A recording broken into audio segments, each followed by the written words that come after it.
What if the future we want, the technology that will remake our world, is already inside of each of us? What if the future is our brain, unlocked? We see a future where patients with chronic illnesses find new independence, where we can monitor brain health data in real time and share it with the doctor, transforming data into customized treatments in the process. We're building a future where our brain can tell us when it's tired, so we'll always know when we need to take a break, to boost productivity and happiness. We see a future where music listens to us, to the way we're feeling at a neurological level, with custom playlists curated for our current mood. We're building a future where we even communicate differently, by thinking, not typing, turning thoughts into inputs, where we can tell our loved ones we're safe, just by thinking it. At Neurable, we're harnessing the power of the human brain to build the future we see.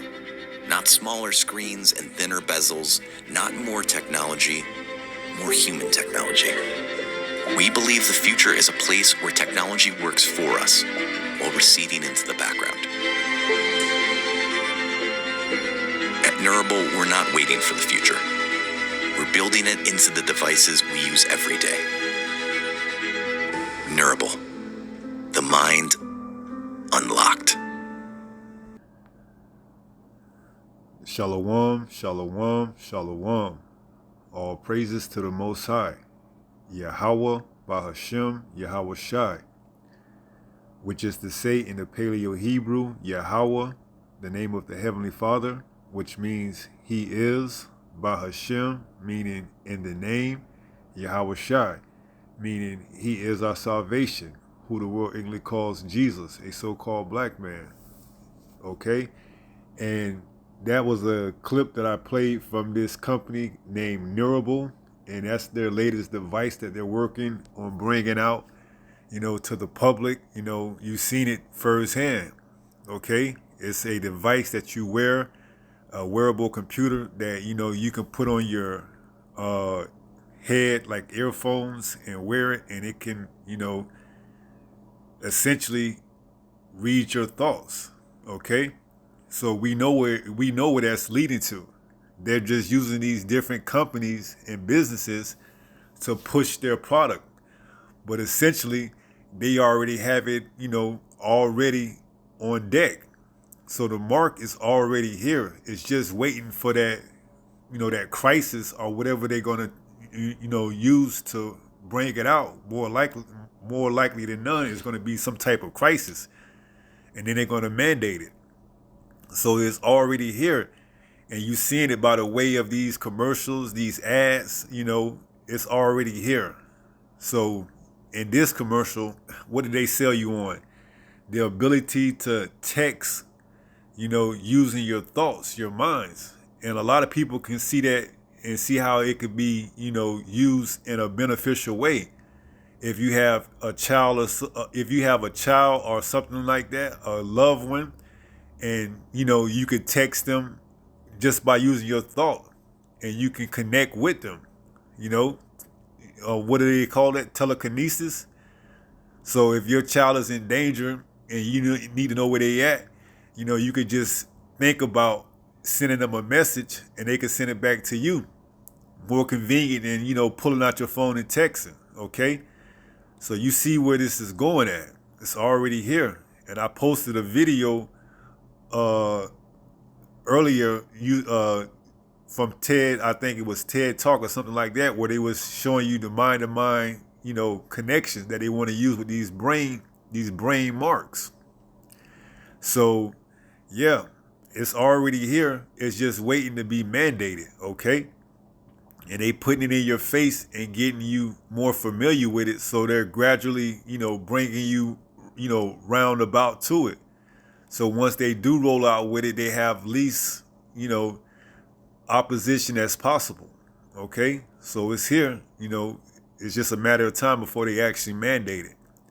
They getting you, what's the word? They getting you desensitized to it, so you don't have any, type of resistance to it. I did a video, about it when they use Sweden, and I think it's called the Stockholm Syndrome, because they want you to, they want you to,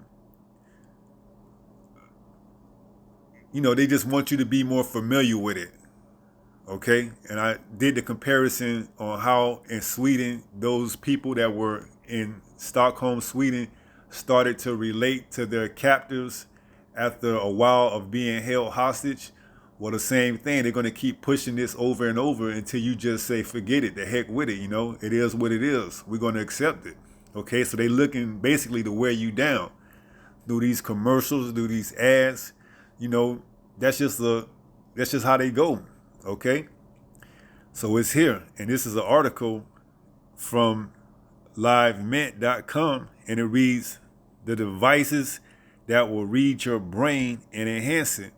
The Wall Street Journal. This is November 17th, 2023.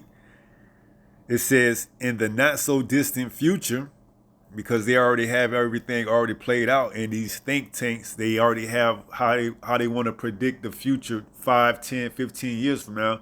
So they just have to wait for the time to play out. And then they use whatever they have already in store from these think tanks, to bring out and give to the mass, the public. Okay. And some of these think tanks that they allow you to get a glimpse in is certain ones like the WEF, the UN, certain think tanks that they allow you to see how they think, but there's ones that they don't allow anybody to know, So it says, in the not so distant future, wearable computers will read brain waves and offer helpful suggestions in real time to improve performance in everyday activities. So you can see in the not so distant future, they telling you right now, they showing you through predictive programming. Okay, so they putting it right in front of your face and letting you know that it's already here in the not so distant future. That's why all these companies and businesses are, striving and continuing at this technology. And it says, you're feeling distracted and can't get your work done despite a looming deadline. Your headphones detect your lack of focus and suggest you take a break, while a headband beams signals to adjust your brain activity and energize you. Crisis averted. Okay, so they're using a headband in this sense to replicate the mark, but we know essentially it's going to be the mark that they're going to put inside you, which is going to read your brain activity. Is going to be fitted just for you. It's going to be a form of biometrics, digital identity. The mark is going to have everything on it for you, from your. I did a video on it, digital identity. Okay, so the mark is going to have everything on it, from your taxes, from your medical bills, from your medical records, from your currency, your money, whatever you use. Everything is going to be on this mark, okay? So they just getting you more familiar with it through these ads and commercials and other forms of avenues. So when they roll it out, they'll have least resistance as possible. But essentially, they're going to have a crisis, more than likely, that's going to have everybody clamoring to get it and running down to it, like it says in Isaiah 31st, woe to them that go down to Egypt. Okay, so they're going to have the people, the mass, clamoring to get this thing. All right, so it says, that's the future technologists imagine, and a variety of devices are being developed to enhance the brain's performance in day-to-day life. So these companies, they all part of the same, opposition, okay?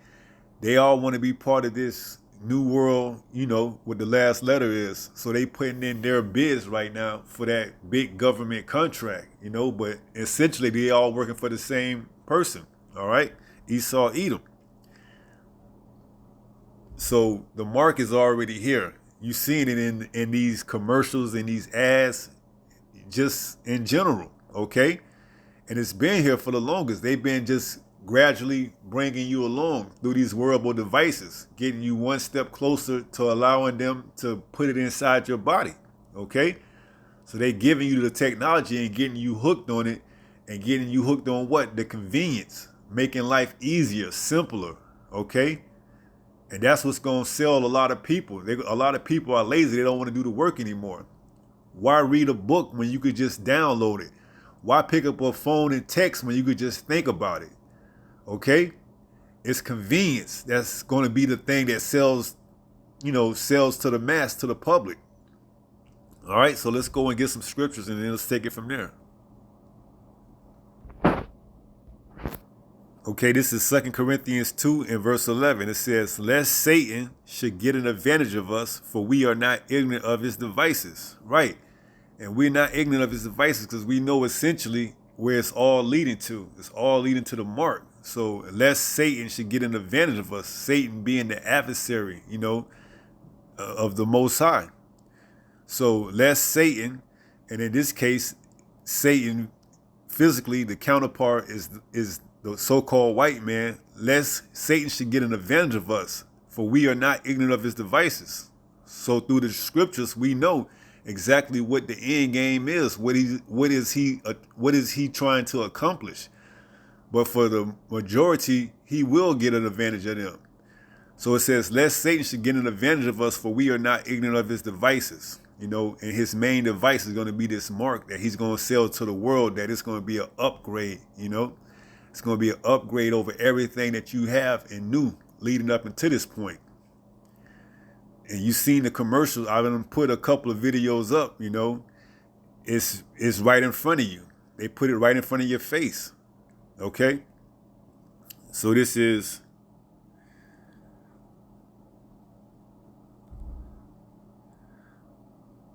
Isaiah 31 and verse 1. It says, woe to them that go down to Egypt for help, and stay on horses, and trust in chariots, because they are many, and in horsemen, because they are very strong. But they look not unto the Holy One of Israel, neither seek Yahweh.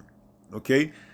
So whatever crisis they use to bring this about, they know people are going to run and clamor and go down to them and receive whatever it is that they're giving for help. And it's going to essentially be that mark.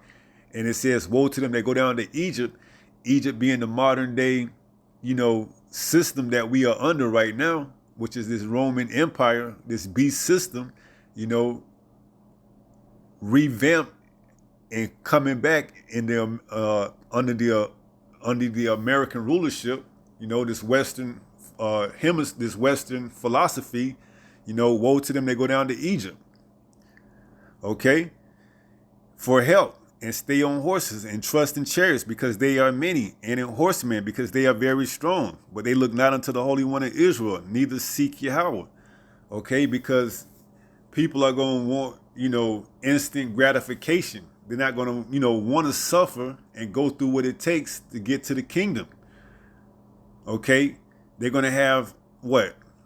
Babies crying. They're going to want to feed them. They're going to need to get this new mark that can provide currency. They're going to need what? Medicare. They're going to need health benefits. They're going to want to continue to receive their Social Security. They're going to want to continue to have their internet. They're going to go down to Egypt and get this mark. Okay?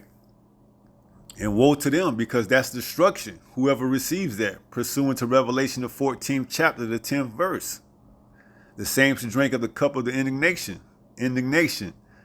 So woe to them that go down to Egypt. Okay? So going to the main verse in Revelation, the 13th chapter, and picking up at verse 16, and it reads, and he causes all, that's this beast system, Esau, Edom, and he causes all. When you go into that word causes, its definition is make. So he's going to make this, a way of life. In order to continue to stay on his grid, you're going to have to receive his mark. And it reads, and he causes all, both small and great, rich and poor, free and bond, to receive a mark in their right hand or in their foreheads. Okay? So this mark is this implant that they're going to put in your right hand or in your forehead. And you're going to have this to continue to stay on their grid. Okay? So you see through their, what's the word? You see through their advertising, that they are getting you prepared for this. Okay? And it says, verse 17, and that no man might buy or sell. So unless you receive this mark and go down to Egypt, you're not going to be able to buy and sell and continue to live on his grid. Okay? So it says, save he that had the mark, or the name of the beast, or the number of his name. Here is wisdom. Let him that have understanding count the number of the beast, for it is the number of a man, and his number is 666, 666. Okay? So it's here. We just waiting on it, We're just waiting. So let's close out. But before we go there, let's go to the verse that speaks on waiting in Habakkuk 2 and 3. It says, for the vision is yet for an appointed time, but at the end it shall speak and not lie. So although it seems like it's taken forever to get here, it's for an appointed time, okay? And that appointed time is set, in these last days to allow everybody who's supposed to receive this truth to receive it, and then it's not going to be held any longer. It says, and not lie, though it tarry, wait for it, because it will surely come, it will not tarry. So though it tarry, it seems like it's tarrying, it will surely come, it will not tarry. Because once this prophecy comes to fruition, everything else is going to kick off. Everything else is going to just come continually back to back. This prophecy, this mark is going to set everything else off. Jacob's trouble is going to come into effect. World War III is going to happen. The second coming of our Lord and Savior, Yahushua, is going to come and happen. These other nations going into slavery is going to happen. Us receiving the kingdom. See, everything is going to kick off once this vision, takes place. So though it tarry, wait for it, will not tarry. All right. So in 1 Peter 5:8, closing out, not going to make this that long, it says what? Be sober, be vigilant, okay? Though it tarry, wait for it. So you got to continue to be sober, looking out for these things. Be vigilant, watching for anything that Esau could get you to, side with and be like, oh, that makes sense. Maybe I should, think about getting his device, his mark. No, you have to be sober, because he's going to use everything that appeals to your, to your emotions. Okay. How good would it be if you didn't know what was going on, that you could have a device that you put inside you and in your loved one, and now you can communicate with them just by the think of a thought. To some, that seems like, something out of a movie or something. But to us, we know that's complete wicked. It goes against the laws, statutes, and commandments of the Most High. Pursuant to Leviticus, the 19th chapter, the 28th verse, thou shalt not make any cuttings in our flesh for the dead. Okay? So 1 Peter 5:8 says, be sober, be vigilant, because your adversary, the devil, as a roaring lion, walketh about seeking whom he may devour. And for 2/3 of our people, he will devour them, because they're going to go down and receive this mark, and then they're going to be left, to the slaughter, led to the slaughter. So hopefully someone was edified with this lesson. And if it be the Lord's will, until the next time, stay strong, stay in the faith. We're almost home. Shalom.